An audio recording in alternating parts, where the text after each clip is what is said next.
So hello friends, ನಾವು ಇವತ್ತು ಹೇಗೆ ಕೆ ವೆಬ್ಸೈಟ್ನಲ್ಲಿ 12th ಮಾರ್ಕ್ಸನ್ನು ಹೇಗೆ ಎಂಟ್ರಿ ಮಾಡೋದನ್ನು ನೋಡೋಣ. ಫಸ್ಟು ಕೆ ವೆಬ್ಸೈಟಿಗೆ ನೀವು ಭೇಟಿಯಾಗಿ ಇಲ್ಲಿ ಫಸ್ಟ್ ಲಿಂಕನ್ನು ಕ್ಲಿಕ್ ಮಾಡಿ. ತದನಂತರ ನಿಮಗೆ ಒಂದು ಲಿಂಕು ಅದು ಅಲ್ಲಿ ವಿಸಿಬಲ್ ಆಗ್ತಿರ್ತದೆ. ಸೊ ಇಲ್ಲಿ ನೀವು ನೋಡ್ಬೋದು, ಇಲ್ಲಿ UGCET 2022 ಅಂಕಗಳ ದಾಖಲಾತಿ ಲಿಂಕ್ ಇದೆ, ಅದನ್ನು ಕ್ಲಿಕ್ ಮಾಡಿ. ಸೊ ಕ್ಲಿಕ್ ಮಾಡಿದ ತಕ್ಷಣ ಲಾಗಿನ್ ಅಂತಿದೆ, ಅಲ್ಲಿ ನೀವು ಅಪ್ಲಿಕೇಶನ್ ನಂಬರು ಮತ್ತು ಪಾಸ್ವರ್ಡ್ ಹಾಕಬೇಕಾಗ್ತದೆ. ಆಮೇಲೆ ಅದನ್ನು ಕ್ಯಾಪ್ಚನ್ ಎಂಟರ್ ಮಾಡಿದ ತಕ್ಷಣ ನೀವು ಬೇರೆ ಪೇಜಕ್ಕೆ ಡೈರೆಕ್ಟ್ ಆಗ್ತೀರಾ. ಆದರೆ ನಿಮ್ಮ ಪಾಸ್ವರ್ಡ್ ಇಲ್ಲ ಅಂದ ತಕ್ಷಣ ನೀವು ಫಾರ್ವರ್ಡ್ ಪಾಸ್ವರ್ಡ್ ಕ್ಲಿಕ್ ಮಾಡಿ. ಅಕೌಂಟ್ ಇಲ್ಲ ಅಂದ ತಕ್ಷಣ ಅಕೌಂಟನ್ನು ಕ್ರಿಯೇಟ್ ಮಾಡಬೇಕಾಗ್ತದೆ. ಮತ್ತು ಪಾಸ್ವರ್ಡ್ ಇಲ್ಲ ತಕ್ಷಣ ನೀವು ಫಾರ್ವರ್ಡ್ ಪಾಸ್ವರ್ಡ್ ಕ್ಲಿಕ್ ಮಾಡಿ. ಇಲ್ಲಿ ನಿಮಗೆ ಏನದು ಇಲ್ಲೇ ನೀವು ಯೂಸರ್ ಐಡಿಯನ್ನು ಹಾಕಿದ್ರೆ ಮತ್ತು ಕ್ಲಿಕ್ಕನ್ನು ಮಾಡಿಬಿಡ್ರಿ. ಆಮೇಲೆ ನಿಮಗೆ ಒಂದು OTP ಬರ್ತದೆ ಮೊಬೈಲ್ ನಂಬರಿಗೆ. OTPನ ಕೂಡ ನೀವು ಜನ್ರೇಟ್ ಆಗಿದ್ದಲ್ಲಿ ಕ್ಲಿಕ್ ಮಾಡಿ. ಆಮೇಲೆ ನಿಮ್ಮ ಪಾಸ್ವರ್ಡ್ ಮಾಡಲಿಕ್ಕೆ ನಿಮಗೆ ಒಂದು ಅವಕಾಶ ಕೊಡ್ತಾರೆ. ಸೊ ಇಲ್ಲಿ ನೀವು ನೋಡ್ಬೋದು, ಇಲ್ಲಿ ನೀವು ಯಾವುದು ನೀವು ಪಾಸ್ವರ್ಡ್ ಮಾಡಬೇಕಾಗಿದೆಯೋ ಅಲ್ಲಿ ಪಾಸ್ವರ್ಡ್ನ ಎಂಟ್ರ್ ಮಾಡಿ, ಅಪ್ಲಿಕೇಶನ್ ನಂಬರ್ ಎಂಟ್ರ್ ಮಾಡಿ. ಪಾಸ್ವರ್ಡ್ ಹೆಂಗಿರಬೇಕಂದ್ರೆ ಮಿನಿಮಮ್ 8 ಕ್ಯಾರೆಕ್ಟರ್ ಇರಬೇಕು ಮತ್ತು ಅದ್ರಾಗ ಯಾವುದೊಂದು ಸ್ಪೆಷಲ್ ಕ್ಯಾರೆಕ್ಟರ್ ಇರಬೇಕಾಗ್ತದೆ. ಮೀನ್ಸ್ XYZ ಆಮೇಲೆ 1 2 3 4 ಆಮೇಲೆ ಏನಾದರೂ ಸ್ಪೆಷಲ್ ಹ್ಯಾಶ್ಟ್ಯಾಗು ಸ್ಲ್ಯಾಶ್ ಏನೂ ಇರಬೇಕಾಗುತ್ತೆ. ಅದನ್ನೆಲ್ಲ ಎಂಟ್ರ್ ಮಾಡಿ ಇನ್ನೊಂದ್ಸಲ ಅದನ್ನು ಕನ್ಫರ್ಮ್ ಮಾಡಿ ಸಬ್ಮಿಟ್ ಮಾಡಿಬಿಡ್ರಿ. ನೆಕ್ಸ್ಟ್ ನಿಮಗೆ ಇದೊಂದು ಪೇಜ್ ಆಗ್ತದೆ. ಇಲ್ಲಿ ನೋಡ್ಬೋದು ನೀವು ಅಲ್ಲಿ ಹೆಸರು ಎಲ್ಲ ಸಿಗ್ತದೆ. ಅಲ್ಲಿ ನಿಮ್ಮ ರಿಜಿಸ್ಟ್ರೇಷನ್ ನಂಬರ್ ಹಾಕ್ಬೋದು ಇನ್ನೊಂದು ಬಾಕ್ಸ್ನಲ್ಲಿ ನಿಮ್ಮದು. ಆಮೇಲೆ ಇಲ್ಲಿ ನೀವು ಇಯರ್ ಆಫ್ ಪಾಸಿಂಗು ಎಂಟ್ರ್ ಮಾಡಬೇಕಾಗುತ್ತೆ, ಅಪ್ಲಿಕೇಶನ್ ನಂಬರ್ ಎಂಟ್ರ್ ಮಾಡಬೇಕಾಗುತ್ತೆ.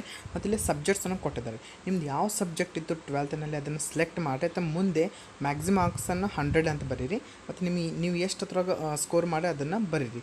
ಈ ರೀತಿ ಎಲ್ಲನೂ ನಿಮ್ದು ಯಾವ ಸಬ್ಜೆಕ್ಟ್ ಇದೆ ಅದನ್ನು ಕೂಡ ಅಷ್ಟು ಸಬ್ಜೆಕ್ಟ್ ಯಾವುದು ನಿಮ್ಮ ಸಬ್ಜೆಕ್ಟ್ ಇಲ್ಲ ಅದನ್ನು ಖಾಲಿಯಾಗಿ ಬಿಡ್ರಿ. ಮತ್ತು ಯಾವ್ದು ನಿಮ್ಮ ಸಬ್ಜೆಕ್ಟ್ ಇದೆ ಅದ್ರ ಮುಂದೆ ಎಷ್ಟು ಮಾರ್ಕ್ಸ್ ಮ್ಯಾಕ್ಸಿಮಮ್ ಇದೆ, ಎಷ್ಟು ಮಾರ್ಕ್ಸ್ ಅದು ನೀವು ನಿಮ್ಗೆ ಗಡಿಸಿದ್ರೆ ಅಷ್ಟದನ್ನು ಎಂಟ್ರ್ ಮಾಡಿ. ಫಾರ್ ಈ ರೀತಿ. ಆಮೇಲೆ ಇಲ್ಲಿ ಕೆಳಗೆ ನೋಡ್ಬೋದು, ನೀವು ಅಲ್ಲಿ ಚೂಸ್ ಫೈಲ್ ಅಂತಿದೆ. ನೀವು ಎಲ್ಲ ಎಂಟ್ರ್ ಮಾಡಿದ ತಕ್ಷಣ ನಿಮ್ದೇನು 12th ಮಾರ್ಕ್ಸ್ ಕಾರ್ಡ್ ಇದನ್ನ ಅದನ್ನು ಒಂದು ಪಿಕ್ ಅಂತ ತೆಗೆದು ಅದರ ಹಾಕಿಬಿಡ್ರಿ. 1 MB ಅದರ ಕಮ್ಮಿ ಸೈಜ್ ಇರಬೇಕು, ಮತ್ತು ಅಪ್ಲೋಡ್ ಮಾಡಿರಿ.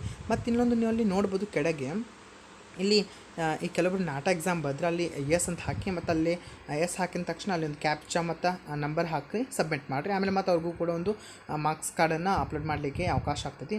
ನೀವು ಅಟೆಂಡ್ ಆಗಿಲ್ಲ ಅಂದ ತಕ್ಷಣ ನೋ ಅಂತ ಹಾಕ್ರಿ, ಆಮೇಲೆ ಸಬ್ಮಿಟ್ ಮಾಡಿಬಿಡ್ರಿ. ಮತ್ತಿಲ್ಲ ನೀವು ನೋಟ್ ನೋಡ್ಬೋದು, ವೆರಿ ಇಂಪಾರ್ಟೆಂಟ್. ಇದು ಯಾರು ಎಲ್ಲಕ್ಕಿಂತ ಇಂಪಾರ್ಟೆಂಟ್, ಯಾರು ಅಪ್ಲೋಡ್ ಮಾಡ್ಬೋದು ಮಾರ್ಕ್ಸ್, ಯಾರು ಅಪ್ಲೋಡ್ ಮಾಡಬಾರ್ದು ಅನ್ನೋದು. ಫಸ್ಟ್ ಆಫ್ ಆಲ್ ಮಾರ್ಕ್ಸನ್ನು ಯಾರು CBSE ಅಥವಾ ICSE ಅವರಂತೂ ಮಾರ್ಕ್ಸ್ ಕಂಪಲ್ಸರಿ ಎಂಟರ್ ಮಾಡಬೇಕಾಗ್ತದೆ. ಮತ್ತು ಇನ್ನೊಂದೊಂದು ತಕ್ಷಣ ಸೊ ವೆರಿ ಇಂಪಾರ್ಟೆಂಟಾಗಿ ಯಾರು CBSE ICSE ಬೋರ್ಡ್ನಲ್ಲಿದ್ದಾವ್ರಲ್ಲ ಅವರು ಅದನ್ನು ಮಾರ್ಕ್ಸ್ ಎಂಟ್ರಿ ಅಂತ ಕಂಪಲ್ಸರಿ ಮಾಡಬೇಕಾಗ್ತದೆ. ಮತ್ತು ನೀವು ಅದು ನೋಟನ್ನು ಕೂಡ ಓದ್ಬೋದು. ಮತ್ತು ಯಾರು ಆಂಧ್ರ ಪ್ರದೇಶ ತೆಲಂಗಾಣದಲ್ಲಿಂದವರು ಇದ್ದಾರೆ 10+2 ಪಾಸ್ ಮಾಡಿದವರು ಮತ್ತು ಇಲ್ಲಿ CETಗೆ ಅಪ್ಲೈ ಮಾಡೋಕತ್ತಿದ್ದಾರೆ, ಅವರು ಕೂಡ ಕಂಪಲ್ಸರಿಯಾಗಿ ಮಾರ್ಕ್ಸ್ ಎಂಟ್ರಿ ಮಾಡಬೇಕಾಗ್ತದೆ. ಮತ್ತು ಯಾರು ಲಾಸ್ಟ್ ಇಯರ್ ಅಂದರೆ ವರ್ಷ ಇಲ್ಲ, ಲಾಸ್ಟ್ ಇಯರು ಸೆಕೆಂಡ್ ಇಯರನ್ನು ಪಾಸ್ ಮಾಡಿದ್ದಾರೆ ಮತ್ತು ಈ ವರ್ಷ CETನಲ್ಲಿ ಸೀಟ್ ಪಡೀಲಿಕ್ಕಿದ್ದು ಕೌನ್ಸ್ಲಿಂಗ್ ಹಾಕಿದ್ದು ಇದೆಲ್ಲ ಮಾಡೋಕತ್ತೆ, ಅವರು ಕೂಡ ಕಂಪಲ್ಸರಿ ಅದು ಮಾರ್ಕ್ಸ್ ಫಿಲಪ್ ಮಾಡಬೇಕಾಗ್ತದೆ. ಮತ್ತು ಈ ವರ್ಷ ಯಾರು ಎಕ್ಸಾಮ್ ಅಟೆಂಡ್ ಆಗಿದೆ ಸೆಕೆಂಡ್ ಇಯರ್ ಯಾವುದು ಏನೋ ಅವಶ್ಯಕತೆ ಇರೋಲ್ಲ. ಸೊ ಓನ್ಲಿ ಯಾವ ಸ್ಟೂಡೆಂಟ್ಸು ಸೆಕೆಂಡ್ ಇಯರ್ ವರ್ಷ 2022 ಏನು ಸೆಕೆಂಡ್ ಇಯರ್ ಎಕ್ಸಾಮ್ ನಡೀತು ಅದನ್ನು ಹೋಗಿ ಬರೆದು ಪಾಸ್ ಮಾಡ್ಯಾರಲ್ಲ, ಅವ್ರದ್ದು ಏನೂ ಚಿಂತೆ ಇಲ್ಲ. ಅವ್ರು ಏನೂ ಎಕ್ಸಾಮ್ ಅದು ಮಾರ್ಕ್ಸನ್ನು ಫಿಲಪ್ ಮಾಡೋದು ಏನೂ ಅವಶ್ಯಕತೆ ಇರಲ್ಲ. ಡೈರೆಕ್ಟ್ PU ಬೋರ್ಡ್ನಿಂದ ಕೇಳಿ ಅವರು ಪಡೆದುಕೊಂಡು ಅದು ಫಿಲಪ್ ಮಾಡ್ತಾರೆ. ಸೊ ಓನ್ಲಿ ಯಾರು last year second year pass ಮಾಡ್ಯಾರ ಅವರೆಲ್ಲರೂ ಫಿಲಪ್ ಮಾಡೋದು ಅವಶ್ಯಕತೆ ಇರ್ತೈತಿ. ಮತ್ತು CBSE ICSE ಬೋರ್ಡ್ದವರು ಕೂಡ ಹೋಗಿ ಕಂಪಲ್ಸರಿ ಫಿಲಪ್ ಮಾಡೋದು ಅವಶ್ಯಕತೆ ಇರ್ತೈತಿ. ಸೊ ಇನ್ನು CBSE ರಿಸಲ್ಟ್ ಬಂದ ತಕ್ಷಣ ಅವರು ಲಿಂಕ್ ಆ್ಯಕ್ಟಿವೇಟ್ ಇರ್ತೈತೆ, ಅದು ಅವರು ಹೋಗಿ ಫಿಲಪ್ ಮಾಡಬಹುದು. Okay, thank you.